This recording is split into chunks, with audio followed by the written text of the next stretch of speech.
It was a good experience, but certainly not something I wanted to pursue in the long term. I needed to roll up my sleeves again. How much do you learn from the younger generation? A ton. Probably the most stressful time of my career, but it was also extremely creative, and it taught me to think very differently. She said, I opened AI, Yeah. I dropped it all in there, it summarized it for me, and now I understand it. That startup should have never been founded. And having said that, though, it opened my eyes to something that I've never thought I would do before, which was marketing. Looking back at it, it was one big mistake. Oh, really? For sure. How happy are they to come to work? Are they as happy as I am? Startup life is not easy. It's a lot of work, it's long hours, it's continuous challenge. How do you deal with feedback, constructive criticism, both directions? You giving to your team, or the CEO here coming and talking to you? Hey, and welcome to another episode of Talk with the Scot. I am here at the offices of Upstream, cybersecurity company. I'm here with VP of Marketing, Shira. Hey, nice to see you. Good to see you too. It's always good to see you. We've got a lot to discuss. We sure do. We do, because you're a qualified lawyer, went into the world of investment banking, Yep. then into the startup world. Yep. You were a founder yourself, you went through the whole raising capital, then you went in again to the startup world, and you're now into the world of cyber. Tons to get through. Okay. As somebody that for many years has managed people, built teams, what should a manager be like? What does a successful manager tend to be? I think it's all about building a well-rounded team. We all need to do different things, so we can't be the same person. So it's to figure out what are the key roles within the team and what's the right person and even personality for each one of those roles. And once that is set up, then the next step is to build the chemistry, because it's great to have folks who are all very good at what they do and they fit right in, but we also have to fit as a team. It's always about building this puzzle. So once the puzzle is built, everything becomes, I'm not going to say easy, but certainly easier. So we've worked together a couple of times. We have, and it was always fun. Here's my impression of you, okay? Okay. Super intelligent, very focused, working very fast paced, don't have much patience. Sure. What's it like to work for you? Like in-house working for you? Ooh, it's a tough question. Yeah. I'm not sure I'm the right person to answer that, but I would say that it's probably pretty much the same. It is a very fast pace. We don't have patience by default. I think marketing executives need to move quickly, because unless you move and fix and change and optimize, you're gonna miss the train. So it's all about moving fast, but not just fast, maybe efficiently also, so that you make changes that are actually smart and not just throwing things in the air. But I think I'm a bit tough. Certainly we have a high level that we hold ourselves against. The expectations are high, so we need to perform. So yeah, it's not easy. It's not easy, but I think it's important to have those high expectations or high demands, because if you don't, as you say, like I've come into the Upstream office, and obviously you used to be across the road. Right. There's a great buzz around here. Like everyone's sitting having breakfast. You can tell this is a culture that, first of all, invests in its staff, but demands like good work. It's interesting because Upstream is essentially an automotive company. Our DNA is automotive before it is cyber. And we need to move fast. It's all about taking the fast lane. And this industry has changed so much over the last probably decade and a half that now it is moving just as fast as any tech company in the Silicon Valley as an industry, right? So if the industry is moving so fast, we might as well take the same approach, and we need to move fast also. So you see here a very dynamic pace. We keep thinking, changing, challenging ourselves and adapting to the very fast pace of the industry. So it's not the typical cybersecurity startup. Okay. We're going to definitely talk about minimum requirements. Okay. But before we do, I want to go back to the beginning. Okay. Why law? It's a funny answer because I didn't know anything about it. So I came out of the Army and I was pretty sure I'm going to go into computer science. So I picked that up and said, but it's not enough. I know I like tech, but I need to add something else. And what is the one thing I know nothing about? I have no lawyers in my family. That is no longer the case, as there are too many lawyers by now. But I said it could be an interesting foundation to whatever I want to do next. So I chose to combine computer science and law, doing both of them at the same time, which turned out to be awesome. Because whenever I was challenged or bored with one of them, which happened quite often, I would switch to the other one. And that multidisciplinary approach to my academic experience turned out to be quite important for my professional. And you studied here, or you studied in the I studied States? here. I studied here. My first degree, my university experience was here. Business school was already across the ocean. Okay, so you finished that, and then you went straight into investment banking. So I did law for a little while. I knew I wasn't going to be a software developer, and I'm not going to be a lawyer. It was very clear from the get-go. I knew it was a fantastic foundation for something else. I knew I wanted to get into business, but I realized that I'm lacking something. So I have a bit of a tech understanding. Okay, I can read code. I have an understanding of the legal framework, but I don't know anything about the business. I don't know how money works. And that's what I went to business school for. I had to fill out that third pillar that was missing. And from the first day in business school in Georgetown, it was very clear I'm going to investment banking. That was the natural progression to what I wanted to do. Why was it so clear? There's something about investment banking that is a very unique combination of strategic thinking, very deep math. We have to back up everything with financial analysis. It's the smartest people I've ever met, so I wanted to be near them. All right, fair enough. And it didn't disappoint? No. I ended up joining Wall Street in mid-2007. Interesting time. Yep. Remember all those movies with the folks with the boxes getting laid off? Well, I was certainly there at that time. It was a very rough time for Wall Street. I'm sure. But the upside of that, I'm not going to say it was easy, but the upside was that we were forced to be extremely creative. Our clients, which were top tech companies, had to think differently to support their stock price. And that's where we stepped in. We had to think with them. So it wasn't the typical M&A, IPO, leveraged buyouts. There was no debt to be raised at that time. So we had to come up with other ideas as to how to push the stock price up, which is essentially what the banker's job is. So even though it was very stressful, probably the most stressful time of my career, but it was also extremely creative, and it taught me to think very differently. Sitting here now today and looking back at that point, what lessons did you take? Interestingly enough, what I did back then in New York is very similar to what I do today. So today I don't support the stock price of Upstream. We're still a startup, a private company, but I need to support our story and to make decisions and initiatives that will support our story. It's not very different than what I did back then. Okay. And today, as what I hope to say, a data-driven marketer, I also back everything up with data. So it's true, those days of 60 tabs in Excel are over. Those annoying macros that keep crashing my files, those days are over. But the way we think about HubSpot, Google Analytics, the way we use the numbers to think is very similar. Okay. No, I would agree with that. I just think that the tools are advancing at a ridiculous pace. Absolutely. Yeah. Even last, it's funny, I've got a 12-year-old daughter. She was studying yesterday for a science test. There's too much information, I don't know. She came about an hour, 2 hours later. She said, I opened AI, I dropped it all in there, it summarized it for me, and now I understand it.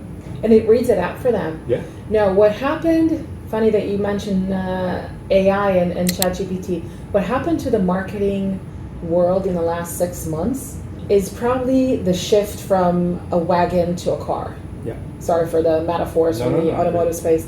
It is a radical change, not a dramatic, radical. Yeah. And what today we can do with a certain size of a team, we can do probably an order of magnitude more than we could. And that doesn't mean that we take less people. The team is still fundamental, it just means we can do a lot more. Our productivity and our creativity has shifted dramatically. I don't think I've never had the time to be creative. Yeah. Right? For the first time, someone can do the dirty, boring job for me, and I could just spend my time on thinking. Yeah. So it's really amazing. Same goes for our kids. Absolutely. Absolutely. And we were talking about that just before we came on camera, about the need to be creative. For sure. It's the time to be creative, but I think it also teaches you, again, a different way of thinking, because for the first time, you're not editing yourself.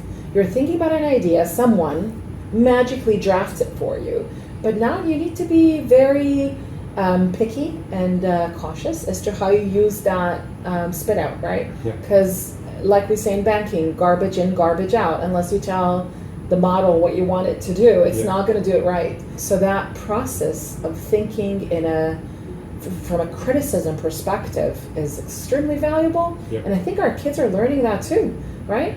For the first time. So. Yeah. It's going to teach them a skill that they may not have gained otherwise in school. That's definitely true. But we're not going to talk about the education system here.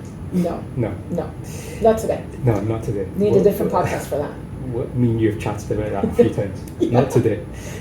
Okay, so after investment banking, you went down the entrepreneurial road. Yeah, at some point, Wall Street completely dissolved. And I came back to Israel very happily, by the way. It was time to think about family and all sorts of other stuff, and we moved back. And I took a pause for 3 years in venture capital. It was a natural migration from banking to venture capital. It's the financial system. It's still very strategic, but very different in the stage of companies. So if Wall Street was all about grown-up companies that are operating in the world, when you move to the venture capital world, you move into an embryonic, almost juvenile stage. It was a good experience, but certainly not something I wanted to pursue in the long term. I needed to roll up my sleeves again and play with, mud. So that was a very natural progression to my own startup, right? I caught the bug like many others. So talk us through that process. You've got the idea, or maybe you didn't have the idea. So I had, as I was working in one of the most prestigious venture capital firms here in Israel, I got approached by a team that was actually doing a project for us that wasn't related to the startup world, and they had an idea of something they wanted to start. And my first intuition was, hell no, that doesn't make any sense. And then they didn't give up. So they came back to me again, and we want to talk again. I said, okay, let's talk again. That's the least I can do for you. And we started talking, and I'm like, this starts to be interesting. And looking back at it, it was one big mistake. Oh, really? For sure. That startup should have never been founded. And having said that, though, it opened my eyes to something that I've never thought I would do before, which was marketing. And it gave me an experience that is precious by any means. So I'm really happy we took that step. I don't regret it, but was it the startup to succeed? No. Today I can say that.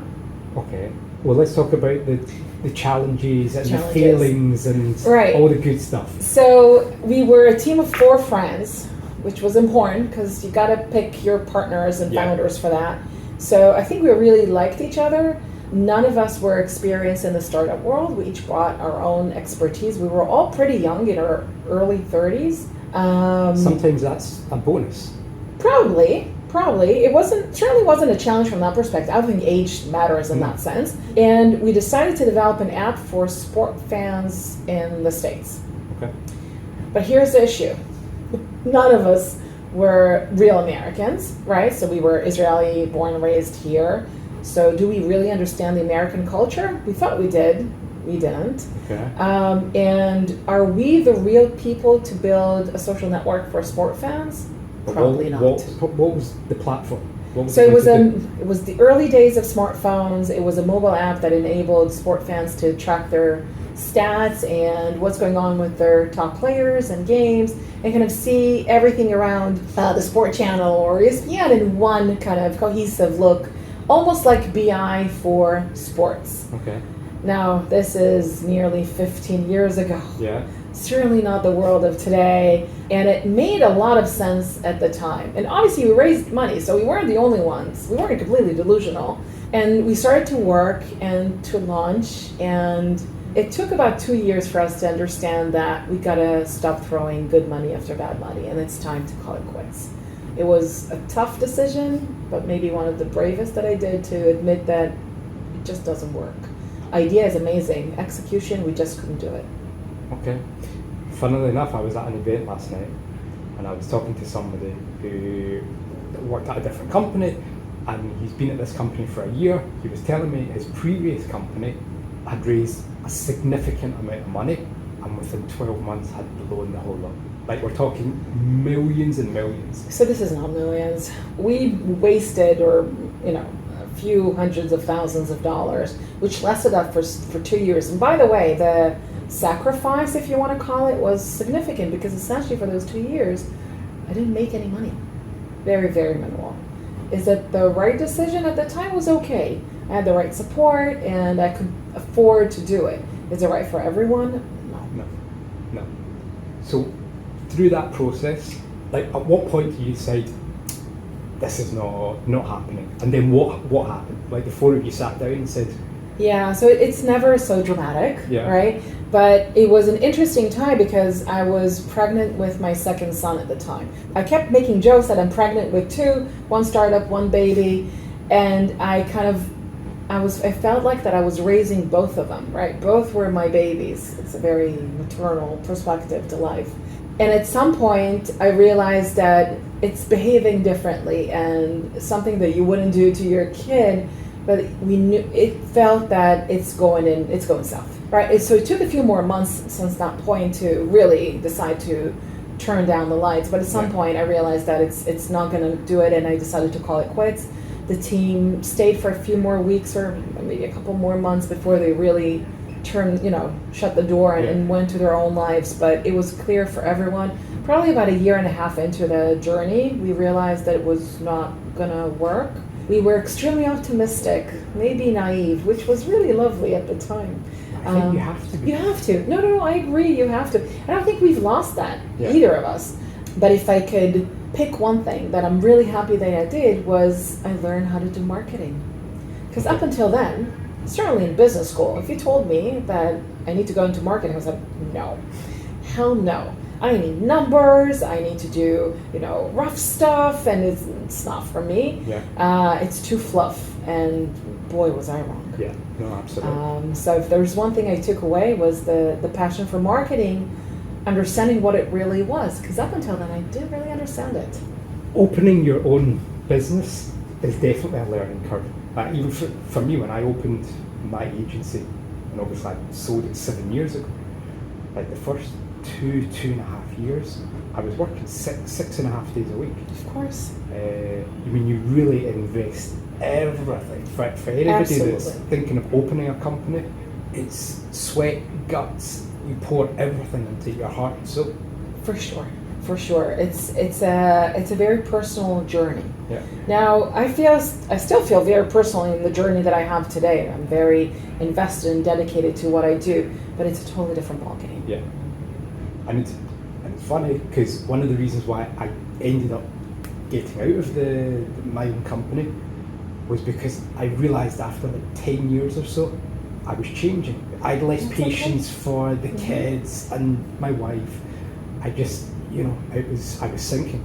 But I think that's wise at every stage of our lives, right? Things change, and we got to evolve with it. So for me, it was a switch into marketing and into an executive role, which I took early on. Essentially, I learned how to be a marketer through the VP role. Not the typical way to do it, but it taught me how to be very hands-on. This is at Verada. This is, we had a few companies in the middle, but we can fast forward. We can skip them. Yeah, so before I joined Upstream, I worked for a data lake analytics company called Verada, which was later acquired by Starburst. And it was, at Verada, I was a one-man show, or one-woman show. So that's when we met. That's when when you we were met. at Verada. It was a challenging gig. Having met you at that point, and listening and watching and working with you, it wasn't always great. No, for sure. I think marketing and certainly around demand gen is very much a reflection of the product market fit. And when the product market fit is not ideal or is not evolving in the pace that you would want it to, then it becomes very clear in the numbers. Now the question is, are we smart enough to see the data as it is? Because it shows, right? If you just open your eyes and you know where to look, you'll see the answers. Or you're too much in love with the tech, which is something that we as Israelis often have, right? We fall in love with what we do. We're very passionate. It's the best tech ever. And you know what? It often is. The tech is amazing. Is it the right tech? Not always. And with Verada, we had a phenomenal product. But was there a challenge in the market for it? Was there an appetite for it? Less so, and that proved to be a challenge. And balancing those two is extremely difficult. I know that. I want to just go back for a second, because you made the transition from company owner back to working for somebody else. What fears, anxiety did that bring along, or you didn't care? Very easy. It was, for me, it's not really about the setup of what I do, it's the essence of what I do. Okay. So it wasn't important for me, it wasn't a goal for me to be my own employer. I'm totally okay with an organization and reporting to someone. That has never been an issue, maybe because I grew up in a very hierarchical system, right? As Israelis, we grew up in the army and then we go to university, and then I went to banking, which is by far the most structured organization ever. And in a company that has 200,000 employees, structure and is fundamental. So it was never about the setup. The setup I can probably take whatever. I wasn't scared to be my own employer, and I wasn't afraid to report to someone else. I was more concerned about, or wanted to find something that keeps me almost alive. Okay. So that I wake up in the morning and I have 3 boys, which are certainly a handful, but I go to the office and I'm happy. I'm happy to go in even when it's tough. And that to me was more important than the framework. You have the autonomy though here. Yeah, for sure. Because that was important to me when I started at Wadi. I remember one of the first conversations I had with Yoel, and he said, what do you need from me? And I said, honestly, I was like, I need you to just get the hell out of my way. Just let me do what I know I can do. And I'd literally built all the processes and everything on the SEO side from scratch. That's amazing. And I'm lucky because he gives me that autonomy to the point where he'll speak to me if he needs to speak to somebody in my team. Not just filter it through me. It's all good. And but it works both ways. I think autonomy is a coin. It always has another side, and the other side is trust. Yeah. If you demand autonomy, you got to prove that you can be trusted. So I think it's that delicate balance of finding the right structure that would work for that specific team. And that's true regardless of who owns the company, right? Especially on the marketing side, we have to earn the trust. We have pretty big budgets, right? If you think about a company, at least for us, the marketing budget is significant. They trust us to make smart, effective investments. They trust us to build something that is scalable and not opportunistic. If we prove the trust, then we can demand the autonomy. It usually goes hand in hand. Yeah. So I think it's not something that you can buy. You got to earn it. Absolutely. And it really depends on the person the people that you're working with, and this unique dynamics of every organization. But trust is fundamental in marketing work. It has to be proven. It has to be backed by data. And when it works like that, then things are a bit calmer, and then you can afford to have your own autonomy and decisions and creativity the way you think. But here at Upstream proved something interesting. It didn't really matter what I thought I knew, what I wanted to do. Upstream is a unique company in the fact that it's a double niche, right? It's an automotive startup, but it's also a cybersecurity startup. And I had to be very open to see what worked. When I joined the company, there were a few things on the marketing side that were brilliant. Yes, they weren't our report, the way that we focus on thought leadership, the fact that our entire marketing is evangelist driven. It's not something that I've done before. Yeah. It was very lead gen, demand gen, SEO, paid media, the typical stuff that works very often. But here, they've built a different DNA. And it took a bit of, okay, let's observe. And though some of these initiatives were not my idea, I could still grab the autonomy and continue and inject my own experience and personality and ideas into something that was already on the move. And that was critical, because if I thought I could come here and rebuild, that would not have only been very pretentious, but also completely wrong. So I had to kind of examine, see what's going on, decide what I really appreciate and where I want to inject a bit of change, and that's how we took it forward. So many of those initiatives are still alive.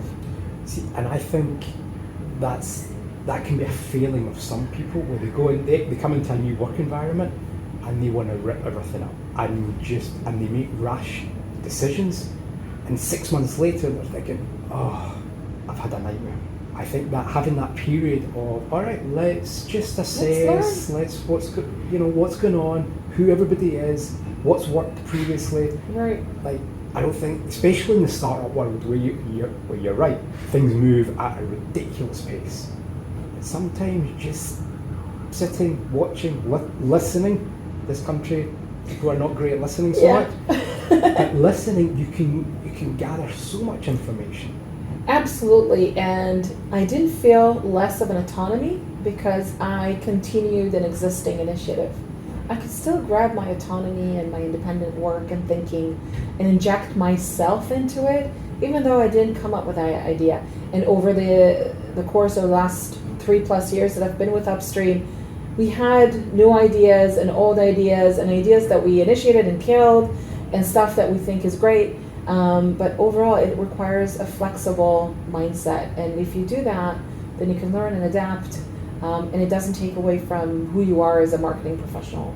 We are both in our midlife age group. How much do you learn from the younger generation?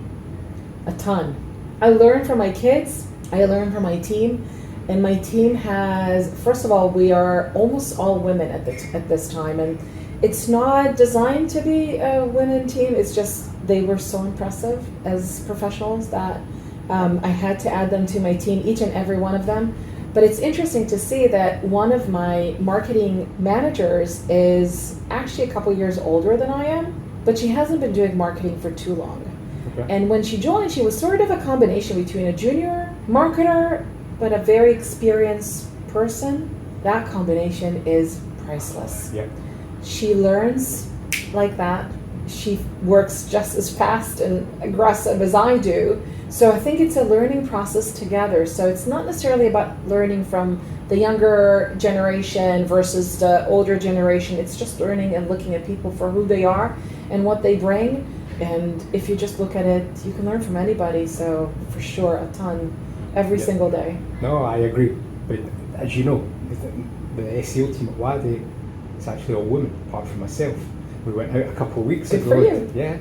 We went out a couple of weeks ago to the Whiskey Museum for dinner. And I wonder why, Paul. Exactly. Have you not been there? No. It's good. You should go. Okay. So then I put up some pictures on LinkedIn and somebody commented, Paul and all the women, do you only recruit women and ones that drink whiskey? And I said, I couldn't care less if they're men or women, but they have to drink whiskey. They have to drink whiskey. Bourbon works? No. It's got to be mulled whiskey. I know. You know, it's got to be the real stuff. Okay, sorry. But no, I agree. I do agree.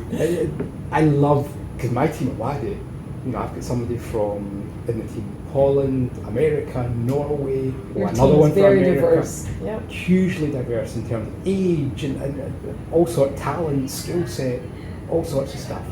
And I learn every single day from them. Absolutely. I think it's we need to feed each other, right? So it's not me as the leader of the team, telling everyone what to do. Yes, I need to hold accountability for what we do. So at the end of the day, it's my responsibility, but the way we do it has to be a joint effort. We have to work, going back to that puzzle, right? We talked about the puzzle on we first started this chat, and this is where the puzzle is measured for its power and for its efficiency, right? if it's the right puzzle. And it also shows you, if you start learning, maybe one of the pieces is no longer fitting in. Yeah, no, absolutely.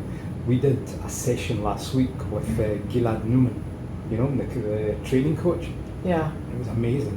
All about, the power of listening and Yep. all that sort of stuff. And it was great. And one of the things, because I'm probably more experienced than the rest of my team, often they'll turn around and say, "Oh, what do you think? Well, what will you do?" And I'll flip it around.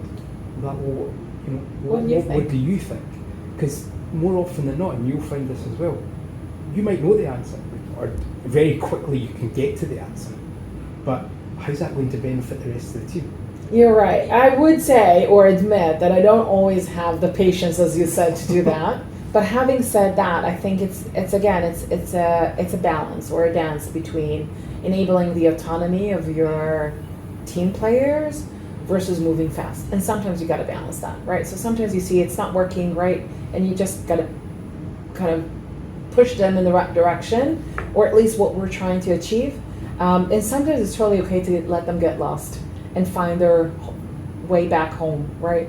But it's just we don't always have the time for that. So that's where they'll find me kind of pushing them and back into the trail. Maneuvering them. Yeah. Oh, that's fine. That's fine. How do you judge your team? And I'm not just talking about the team at Upstream. Generally speaking, do you give each member of a team set KPI or a goal to whatever it might be?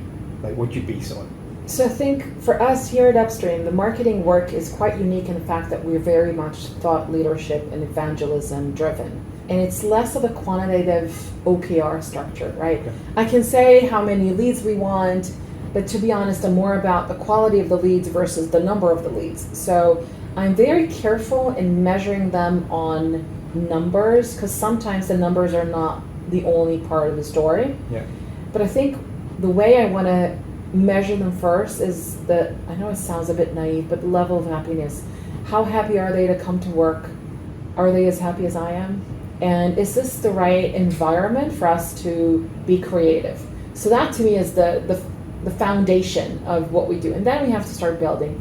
Obviously, we have a plan. We know what we want to achieve every quarter. We try not to plan too much in advance, because things change.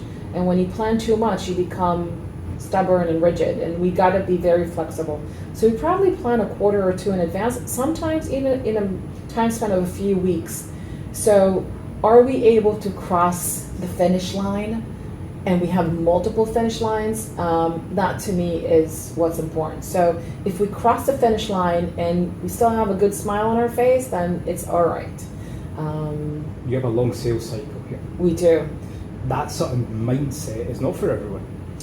Seeing the value in the end results of your work may take 12 months, 24 but we months see sometimes. the value. So you're right on the dollar value, but do we see other types of value every single day? The value of our work comes from multiple directions. So as a marketing team, yes, we have to look at the bottom line, right? We want to help the company gain new customers and have existing customers expand their work with us. True. However, if we wait for that, it's going to be tedious. Yeah. And that's true for any enterprise sale type of Absolutely. companies. It takes a long time to hunt these accounts, and that's totally fine. Having said that, we have to find those small pieces of excitement in what we do on a daily basis, otherwise it's really hard. So for us, it's to see that we had 650 folks signing up for a webinar. Oh my gosh, that's amazing. And to see that 95% of them stayed for the entire duration of the webinar. That is amazing, right? Speaking of patience, and no one has patience, so we've done something well. Or even we had an email nurturing sequence, and one of the emails had a really fantastic open rate. My gosh, we nailed that subject line. Yeah. So it's those small wins that, if you know how to grab them, will make you happier, and you will also understand what you need to fix. But overall, it's satisfaction. So I think people underestimate the value of testing. absolutely. I really do. I think so too. We test ourselves all the time. You know what, in marketing, you have your own personality, but I'm not the ideal customer profile for Upstream, right? I'm Shira, I'm Israeli, and I just own a car. I don't manufacture any cars. And you probably don't care what type of car. No, I do Really? now. 3 years into it, I sure do. Really? Yes, I didn't before. Okay. I could barely, I could drive well, and that was it. I didn't really care what, but today I do. But I'm not the ICP. So my intuition and assumptions are not necessarily relevant. So testing means that I'm opening my mind to being flexible Yep. and to think differently and to try and fit into the shoes of my ICP. And having said that, not all ICPs were created equal, right? So unless you test, you'll never know. Even though I think it's the best idea ever, numbers will prove reality. So you got to test and try. Talking about stepping out of your comfort zone, because I remember a conversation with you. I think you maybe have been in the building for a week, maybe a couple of weeks, and you said, I know marketing, I know nothing about cyber, certainly nothing about cars, as you just said. Nothing. It's a very brave decision to go from possibly an environment where you were fairly comfortable, you knew the market, Right. you knew, obviously, the colleagues, you had a good relationship with your colleagues, to this, you were completely out of your comfort zone. Right, but at some point, I realized that I kept making changes in my career over time. Those changes have always taken me to the road not taken, right? So yes, I know nothing or knew nothing. Today I do a little bit. I knew nothing about cars or the automotive industry. I knew just a tiny bit about cyber, not too much. Everyone who lives in the tech industry in Israel knows a little bit about cyber. Yeah. But for me, it was tempting. It wasn't scary. I want to do something else. I've done marketing for data analytics. I've done that for e-commerce. Now I got to learn something else. And not to say that I've mastered how to do the previous tasks, but I wanted to be curious again and creative and learn something new. And the learning curve is what drives me as a person forward. It gives me the energy and the challenges that I require to continue my career, and we have a few more years to go before we can call it quits. So for me, it was temptation. It wasn't scary. Right. No, because again, going back to my kids, I'm always saying, don't just stay in that safe lane. Just try. Step out. That's how you figure out what you like, what you don't like, what's for you, what fits your personality. For sure. Yeah, you've got to. I think a lot of people out there are too scared to step out and be brave in their professional career. I think it's a personality thing. I think for some people, the known and the comfort gives them satisfaction and happiness and stability, and that's totally okay. For me, I need a constant roller coaster. That's just how I was built. And Upstream certainly has provided that roller coaster from a very positive perspective, just because witnessing what's happening to the industry is remarkable. Yeah. It's changing so quickly that I'm just happy to be a part of it, even sometimes as a witness. Yeah, no, absolutely. We're going to talk about women in tech. Okay. Because I think it's an important subject. I think I'm fortunate that I get to meet and work with incredible women, super intelligent, talented, hardworking, definitely harder working than a lot of men that I know. Right. But I know it's not as straightforward or as simple for women to reach the positions that they reach. The obvious question is why? I think it goes back to our kids and education. It's funny how much we speak about the education system without wanting to do that. Yeah. But I think looking at myself, when I was in high school, taking computer science was never an option. It felt boring. It was very old-fashioned. It wasn't fun, interesting. I went into other types of science. It wasn't even an option for me. Some of the boys in my class, they had computers in their house and they were more techy, so it felt more natural. So I found myself doing computer stuff in the Army, knowing nothing about it. Thank God they pulled me in, otherwise I would have never gone in that direction. But looking at my sons, who are all boys, but my oldest is going into computer science next year in high school, I would say a good half of the class is girls. Oh, really? Yeah. Nice. So I think this is the difference of a generation, right? So if we look at our generation, how we grew up, it is extremely different from what's happening today. And today, women are a good half, as they should be, of most of the science faculties. And programs, and I think it's going to be very, very different 10 or 15 years from now, just because of that. It all goes back to the roots. If they have the support and the push to do what's ever right for them. I don't think every girl should go into science, Sure just the ones who really want it. But when I grew up, I didn't know I could. I had to have my military service to prove me that I could, not because I didn't think I was good enough, but because I wanted to do other stuff. Computers and tech wasn't a part of my DNA. But today, my kids, they see me, right? They're friends. They see their parents, and they see, I have many women friends who are positioned in very high ranks, and they work really hard to get it, just like any other men. So I think women have to work harder. They used to. I would say that in 10 years from now, that's not going to, maybe I'm naive or optimistic, but I prefer to be that way. I prefer to think that my sons will grow up in an environment that will support professionalism regardless of the gender. Did I have to work harder? I'm not sure. I work really hard regardless. You do. That I know. But I never felt, and maybe I was lucky in that sense, I saw that there weren't many women like me, but I never felt at a disadvantage compared to other people around me. And maybe that's my perspective. I worked as hard as I could, but gender was never a challenge, and it took me a while to realize it was at my benefit. So being more sensitive, more parental, pragmatic is good. It works for me. I agree. Because I'm always saying to my daughter, like, in some ways she's a tough cookie because she's got two older brothers. Exactly, good for her. Yeah, and I'm always saying, whatever they're doing, you can do, and you can do it better. I was like, just go out there and smash it. Whatever you do, just smash it. I think we can get to the same finish line, but we may use different routes, and that's all right. Yeah. And maybe when we were, younger, then there was a single route. But as we carved out that you can hit the finish line through a different path and find the path that works for you based on your personality, your experience, your background, your capabilities, that flexibility today means that women, but also other types of professionals, can find their way to the finish line. Whether they come from Tel Aviv or Tzfat, or whether they grew up in a more established household or a more challenged one, there isn't a single route anymore. And that to me is the strength. If you look at my team, they all come from different backgrounds. As you said, different countries. So for me, most of them are Israelis, but they come from a completely different background. One of which didn't do marketing until she was in her 40s. Okay. And that's all right. Yeah. So that's exactly how we find the different path. Once you allow that, and you're not looking for a cookie cutter, that's where your flexibility will translate into power.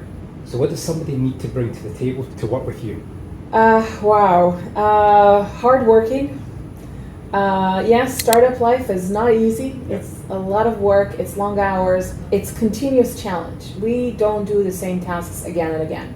The frameworks, the programs are repetitive, but each one is completely different in how we do it and what we actually do. So it's the ability to move fast, to think very creatively, and to go deep. I think one of the issues that we have today is to find, when I'm looking at my team, is who's willing to roll up their sleeves and just jump in.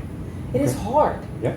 Figuring out how the automotive industry works, figuring out how cyber is kind of weaves in, and then the new use cases that we are continuously introducing to the market, you got to jump in. So not be scared, not of the tech, not of the market, surely not of the ICP. That's the most important. We can't be scared of them. We need to work with them and understand. Yeah. So if you're willing to put in the effort, it doesn't really matter what you did before, you'll figure it out. So, as you know, I'm a big football fan, soccer, football. For me, the team is more important than the individual. Because I just think you live or die with your team. Right. Is that something that you try to instill in your team here? That we succeed as a team, we fail as a team, we're not pointing the fingers at anybody? I think so. I think within the marketing team, we think together, we work together, and we're all separate pillars of the same structure. And that's the most important, because we have the advantage of still being a small, relatively small team, under 10 people. Each of us have their own kind of set of responsibilities, even for me. Yeah. Yes, obviously I have to lead the team, but I also have my own responsibility. They're very hands-on. and then I'm very proud to take ownership of. But we still play as a part of a broader team. And the bigger challenge is not necessarily tying everything in for the marketing side, but it's how to get us to work as a team with the sales team, with the customer success team, with the product team. That's where the tectonic changes are a bit more difficult to bridge, and that's what we have to put the majority of our efforts on, is to bring everyone together, because at the end of the day, Upstream is a single team, right? And that's where the biggest challenge is, to make everyone work together, understand each other's perspectives, and feed each other so that we grow together as a cohesive team. That is the biggest challenge. How do you deal with conflict? And I ask because as you say, this is it's a vibrant company. People are bringing their own personalities, their baggage, their 10, 20 years of a career, or they're a newbie. Not everybody's going to see eye to eye, especially in a startup culture where it is that fast pace. So how do you deal with the conflict that definitely exists? There's always going to be conflict. By the way, if there isn't conflict, someone fell asleep. Yeah. So it's a good, having a conflict means that you're alive and things are okay. Okay, so it's acknowledging that conflict is a good thing. It's not necessarily a bad thing. Is it nice or fun? No. Is it a part of our day-to-day work and moving forward? Yes. So I think there is a big difference between how we mitigate conflicts internally within the marketing team. It's probably easier because I can put a stop to it, right? So if we see that we have a debate, right? By the way, not every discussion or debate is a conflict. Of course. So knowing where to draw the line, that this is a discussion and it's good, keep it up, continue, and where to stop it. I don't want to stop it too fast because then I'm going to kill the creativity and the open collaboration between my team. So certainly got to let them.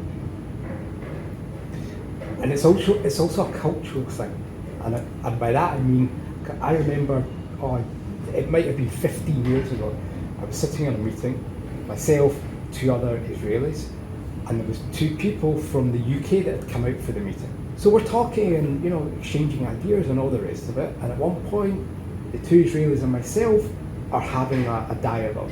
And in typical Israeli meeting, it's just very blunt, to the point where it's, for outsiders, it very much comes across as, wow, that's pretty harsh and direct. Yeah.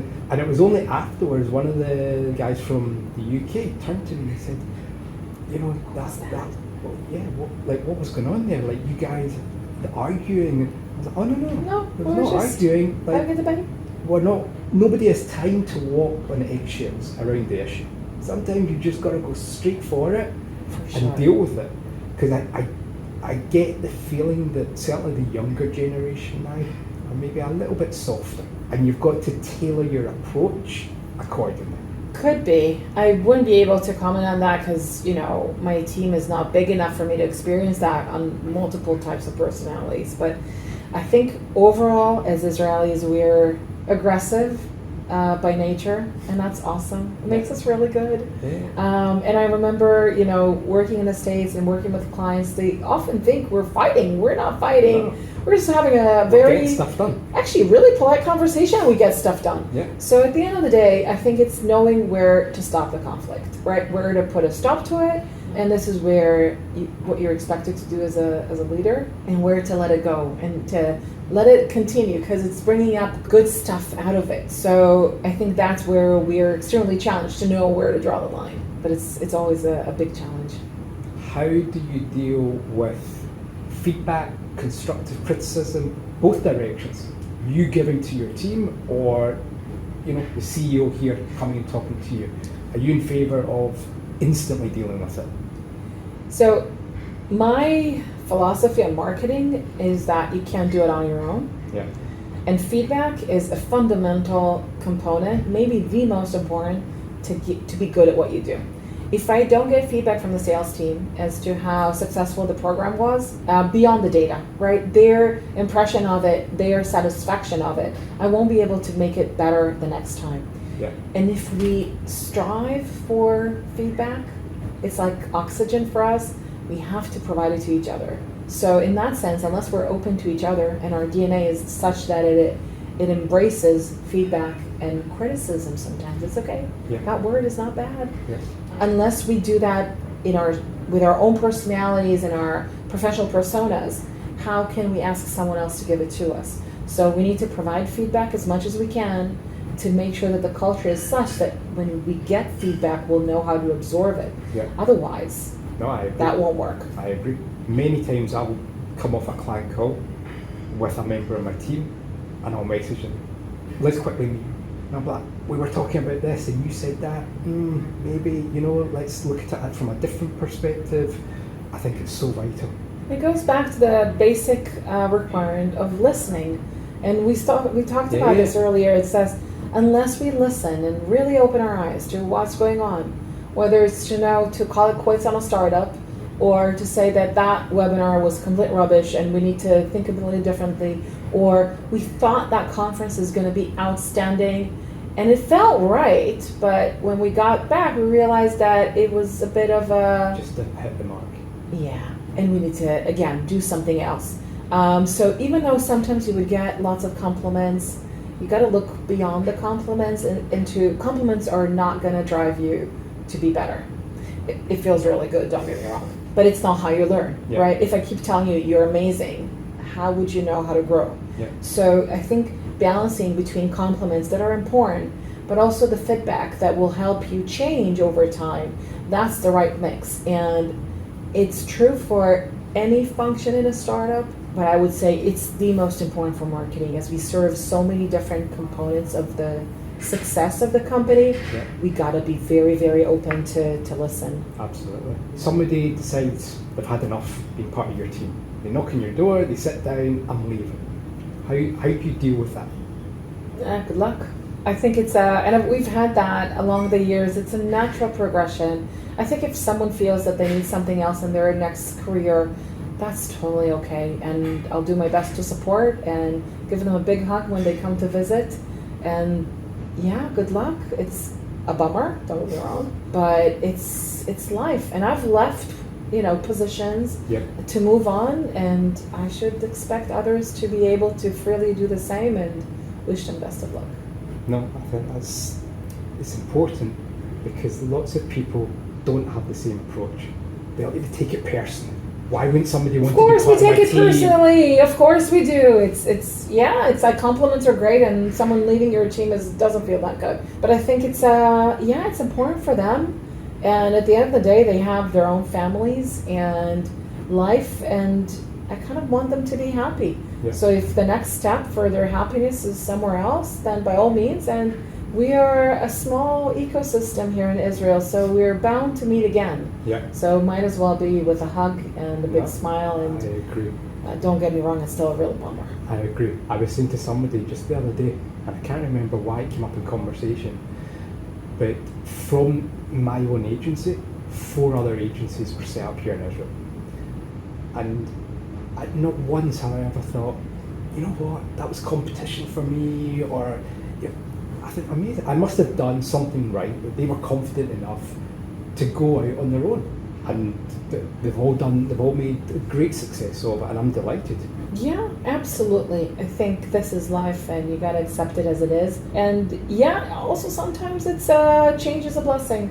So you may not have initiated that change, but having a fresh perspective or new blood being brought into the team, going through a recruiting process is a good thing. It shoves you out of your comfort zone, which we've talked a lot about. And it lets you think, all right, so now this person left, they did a great job. What else do I need now? Do I need someone else? Do I want the same concept again? It forces you to change and think and evolve over time. So even though it's hard and it's annoying, but it's good. It's a good change. So I agree about that. From the other side, when you've decided somebody's no longer doing good work or just not the right fit anymore, what's your process? Like, how do you deal with that? I know it's something very personal for every company and for every person. It really depends on how. Sometimes it's a mutual decision. I think when we get to that perspective, it's good.